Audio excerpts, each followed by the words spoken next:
التي نراها دائما في آيات القرآن الكريم. هذه العلامات تسمى علامات الوقف. العلامة الأولى معنا هي علامة الوقف اللازم، يلزمك أن تقف عند الكلمة التي تجد عليها هذا الشكل، الميم الصغيرة، مثل قول الله سبحانه وتعالى في سورة القمر: فتولى عنهم، تجد ميم صغيرة، يوم يدعو الداعي إلى شيء نكر، لأنك إذا وصلت يختلف المعنى تماما.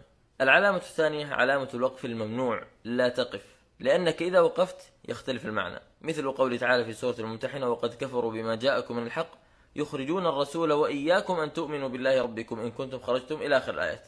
إذا وقفت على وإياكم يختلف المعنى تماما، لذلك تجد عليها علامة الوقف الممنوع. العلامة الثالثة علامة الوقف الجائز، يجوز أن تقف عند هذا الموضع الذي تجد فيه هذا الشكل، حرف الجيم، مثل قوله تعالى في آخر سورة الإنسان: وما تشاءون إلا أن يشاء الله، تجد حرف الجيم، إن الله كان عليما حكيما. وإذا وصلت لا بأس. رابع هذه العلامات علامة صلة، يعني يجوز أن تقف لكن لو وصل أو لا، مثل قول الله سبحانه وتعالى في سورة الأنعام: وإن يمسسك الله بضر فلا كاشف له إلا هو، تجد علامة صلة.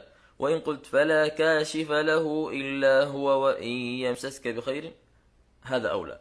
خامس هذه العلامات علامة قلة، يجوز الوصل لكن الوقف أولى، كقول تعالى في سورة الكهف: قل ربي أعلم بعدتهم ما يعلمهم إلا قليل فلا تمار فيهم، يجوز الوصل لكن الوقف أولى، ما يعلمهم إلا قليل فلا تمار فيهم.